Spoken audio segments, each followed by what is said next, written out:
Paz do Senhor, mais uma vez estou passando aqui para deixar mais um vídeo para vocês aí e desejo que a paz de Deus, que excede todo entendimento, possa fazer morada na sua vida e você possa desfrutar desta paz na sua plenitude. Estou aqui e quero deixar aqui a conclusão do segundo passo para a salvação. Mas antes quero dizer para você que não se inscreveu ainda no meu canal, faça sua inscrição, dê um like. Você estará recebendo todos os vídeos inerentes à salvação que estarei passando, e com certeza vai ser de livro espiritual e vai ser para você também de grande valia, porque a salvação é um tema bastante vasto e cada vídeo, cada palavra sobre a salvação que você ouve, você vai aí criando uma estrutura para poder entender melhor a salvação, tá? Então, é um prazer muito grande estar aqui para fazer mais um vídeo. Vocês que estão assistindo, que Deus possa estar falando no seu coração poderosamente. Nós falamos do primeiro passo para a salvação, que o primeiro passo é aquele o qual o homem, a mulher, vai ouvindo a palavra de Deus, através de evangelismo, frases, acontecimentos, até ele ter a revelação plena que ele consegue encontrar Jesus. Os seus olhos abrem, ele vê Jesus na cruz do Calvário, de uma certa forma, né? E aí ele acaba encontrando aquele ato que é a morte vicária de Cristo. Aí quando ele encontra que Jesus se declara para ele, e ele abre a mente para entender que só Jesus é o único caminho e é aquele que morreu, morte de cruz, para perdoar os pecados e pagar a nossa dívida. Então ele se então entrega para Cristo, recebendo como Salvador da sua vida. Esse é o primeiro passo. Depois que ele encontra com Jesus, como falei para vocês, que o ser humano ele vem vivendo uma vida viciativa, viciada no pecado. O pecado já faz parte do ser humano. A Bíblia diz, um versículo que ele diz que em pecado concebeu a minha mãe. Então o homem já é concebido em pecado. A natureza pecaminosa está no homem e ele vem nas suas ações de pecado. E quando encontra com Jesus, Jesus o tira do lamaçal.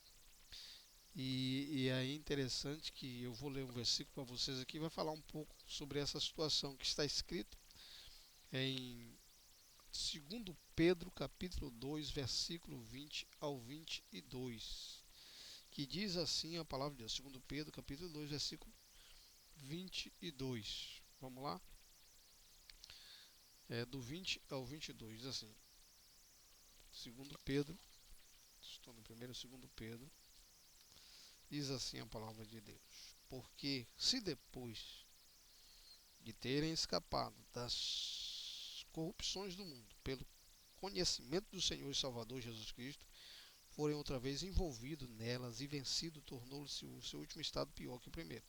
Porque melhor lhe fora não conhecer o caminho da justiça do que conhecendo desviarem-se do santo mandamento que lhes fora dado. Deste modo sobreveio o que por um verdadeiro provérbio se diz: o cão voltou ao seu próprio vômito e a porca lavada ao seu espojadouro de lama.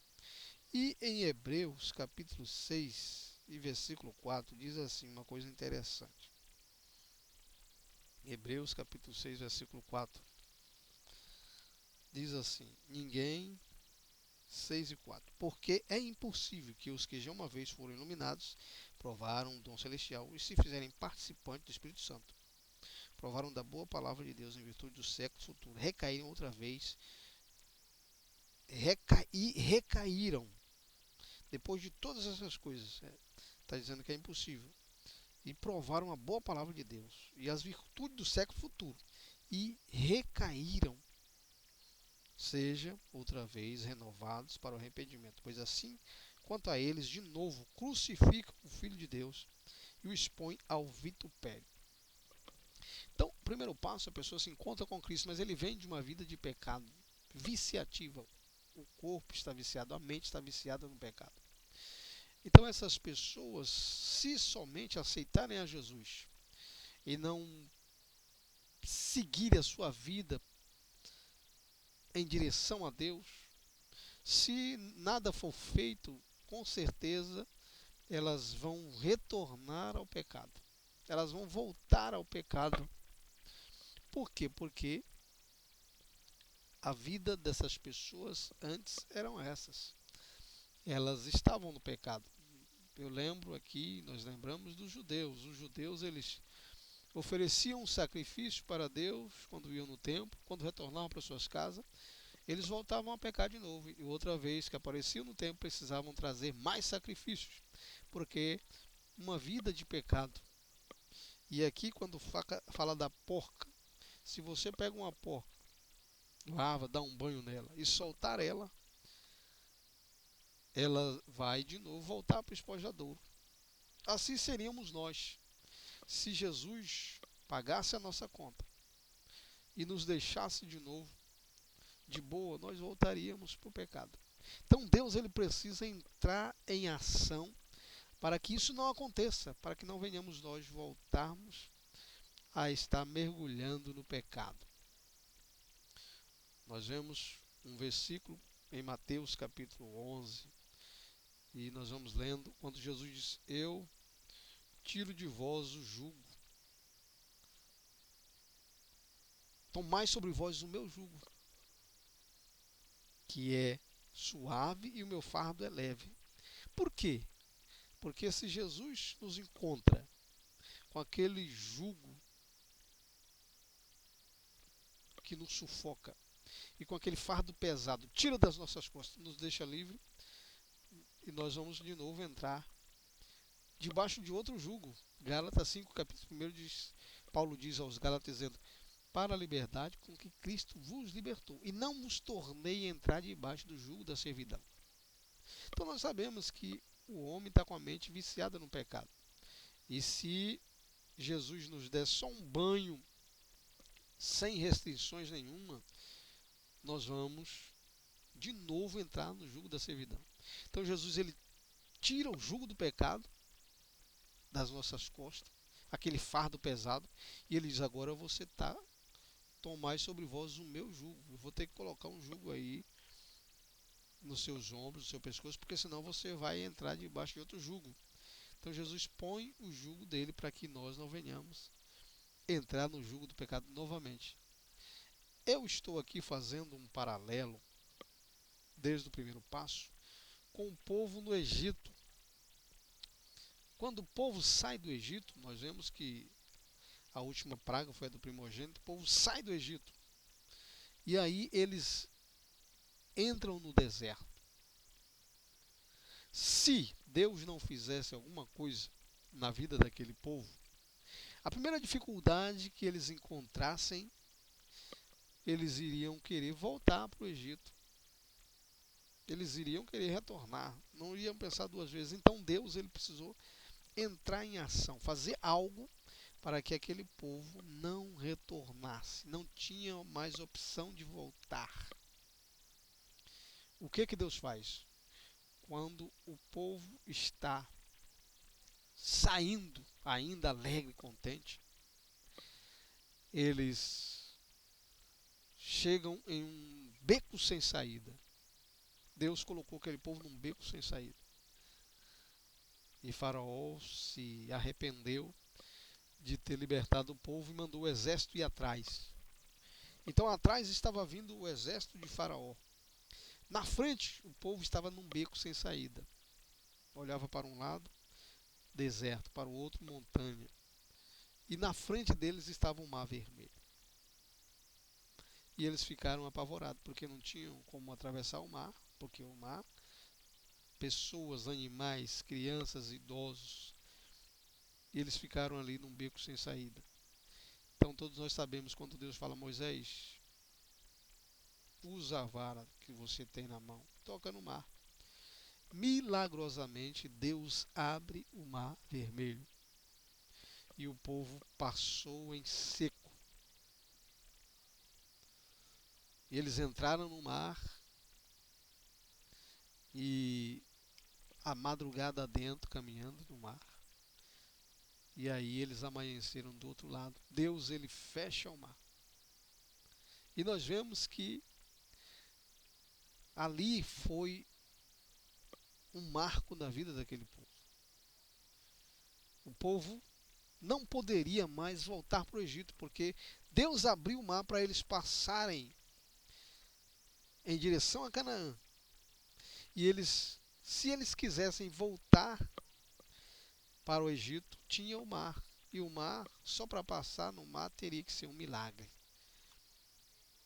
Então ali Deus estava colocando uma divisória, sabendo que o povo poderia querer voltar, mas quando Deus faz ele passar por dentro do mar, Deus estava colocando ali agora, eles não vão poder voltar. Nem que eles queiram voltar para o Egito, eles não vão conseguir voltar para o Egito. E em 1 Coríntios capítulo 10, versículo 2, a Bíblia diz que eles foram batizados na nuvem e no mar. E quando nós vamos para o paralelo que eu estou fazendo com a vida cristã, qual é o que Deus faz na nossa vida cristã? Ali no Egito, Deus fez o povo passar o mar, de forma que eles não poderiam voltar se quisessem, porque o mar Deus abriu somente para eles passarem e ir para Canaã. E o batismo tem o mesmo simbolismo para nós cristãos. O batismo ele simboliza morrer para o mundo e viver para Cristo. O povo ali foi batizado no mar e nós somos batizados nas águas. E aí, quando nós nos batizamos, Deus, ele nos faz entender que nós já morremos para o mundo e agora vivemos para Ele. Não tem como nós voltarmos, não tem como retornarmos, porque quando nós saímos das águas, saímos uma nova mente, uma nova pessoa. Por quê? Porque quando nós fazemos esse ato, nós passamos a conhecer a Deus. E quando se conhece a Deus, não tem como você querer esquecer, porque as palavras de Deus ficam cravadas no nosso coração. Nos faz entender quando a pessoa ela é gerada e ela sai do ventre materno. Depois que a pessoa sai do ventre materno, que a criança sai do ventre, não tem como ela voltar para o ventre de novo. Ela tem que viver a vida. Não tem como retornar. Uma vez quando Jesus é surpreendido pela visita de Nicodemos, e aí Jesus diz, olha Nicodemos, necessário é nascer de novo. E Nicodemos disse, mas tem como? Não tem, é impossível uma pessoa sendo velha entrar no ventre. É claro, ele tem razão. Então, quando nós nascemos para Deus, o conhecimento vem, porque o mar vermelho ali, ele simbolizava duas coisas. Quando eles saíram do outro lado do mar vermelho, antes eles eram ignorantes, antes eles não conheciam a Deus. Tinham aceitado Jesus como Salvador, vindo para o lado cristão, mas antes eles saíram do Egito, Jesus, simbolizando aquele cordeiro, libertou-os, mas eles passaram o mar. Quando eles passam o mar, Deus, agora vocês têm conhecimento de quem sou eu. E do outro lado do mar vermelho, eles não eram mais inocentes, porque sabiam quem era Deus, tinham sido libertos e provaram o milagre dele. E nós, quando aceitamos a Jesus como Salvador, que vamos para o batismo, do outro lado do batismo não tem mais inocente. Agora nós conhecemos. E aquele que conhece, Deus não tem por inocente, não é mais inocente. Ou é culpado, ou é salvo. Uma nova história, uma nova trajetória, uma nova página é escrita na vida daqueles que aceitam Jesus como Salvador e entram nas águas do batismo. Então, o segundo passo da salvação é esse: nascer para Deus. E nós agora já nascemos para Deus, já temos o conhecimento e devemos agora prosseguir, porque não tem como voltar mais. A palavra de Deus diz que Deus não tem prazer naquele que volta. E todo aquele que conhece a Deus, a Bíblia diz que melhor seria que não conhecesse do que conhecer e não obedecer. Porque a vida com Cristo, quando o homem encontra Cristo, o calendário da vida dele zera. E agora ele vai ter uma nova página. Ou ele escreve coisas boas com Deus, ou ele decreta a sua sentença. O calendário nosso, o nosso calendário, o seu calendário, o calendário do mundo, quando Jesus nasce, ele zera. Antes era AC. A vida do ser humano, de todos nós, estávamos em contagem regressiva. Quando Jesus vem, o calendário zera. Então a nossa vida é do mesmo jeito, ela zera. Agora nós temos conhecimento de Deus. Temos conhecimento de quem é Deus, de que Ele veio, de que Ele morreu. E agora não tem como a gente voltar para o antes de Cristo. Porque nós já temos o conhecimento. Então essa segunda parte da salvação, Deus, Ele nos abre a mente e a gente sabe que Jesus morreu na cruz do Calvário. Não tem como voltar, mesmo se nós quiséssemos voltar. Se nós quisermos voltar, nós marcamos a nossa sentença, porque aqui que eu li em Hebreus, ele diz: olha, é o seguinte, vocês conhecem. O segundo passo da salvação chegou na sua vida, você conhece. Deus, ele te transportou das trevas para a maravilhosa luz. E é para frente que você tem que seguir. Agora você vai seguir. Deus, ele coloca diante de você o caminho de morte e o caminho de vida. E Deus fala: escolhe o caminho de vida para que vivas. E nós vemos aqui que é impossível que aqueles que uma vez foram iluminados e provaram do amor de Deus, da graça de Deus, é impossível que esses voltem a praticar iniquidade e sejam de novo renovados. Melhor fora não conhecer do que conhecer a Deus e não segui-lo.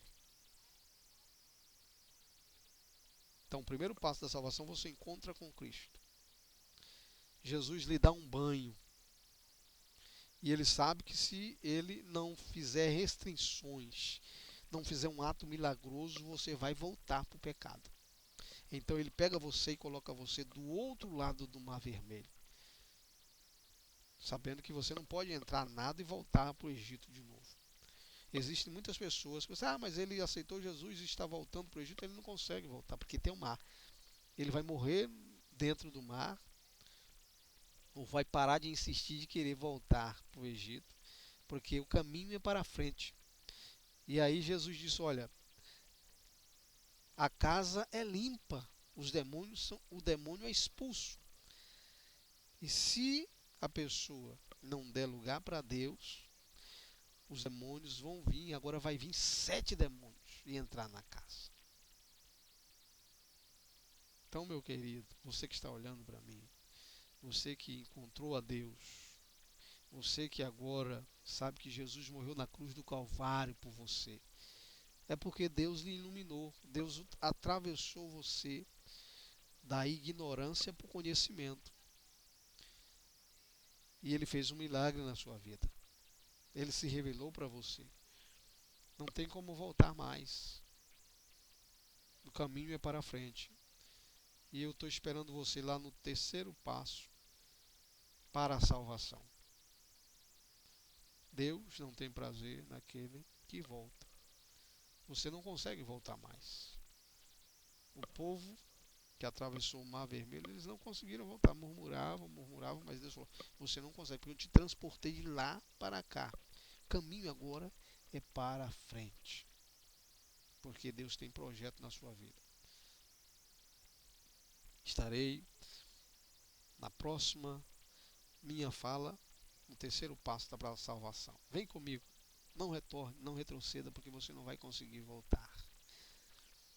O inimigo pode até dizer para você: você vai conseguir. Não consegue, porque agora você sabe que existe um Deus lá em cima, que te amou de uma tal maneira que mandou seu Filho unigênito, para que você não pereça, mas para que tenha a vida eterna. Um beijo no seu coração. Que Deus te abençoe e te guarde. Se inscreva, dá um like e você estará me acompanhando nesse trabalho, nesse estudo sobre a salvação, e nós vamos aprender muita coisa juntos, tá? Que Deus te abençoe e te guarde. Que a paz de Deus esteja dentro do seu coração para que você seja abençoado por Ele.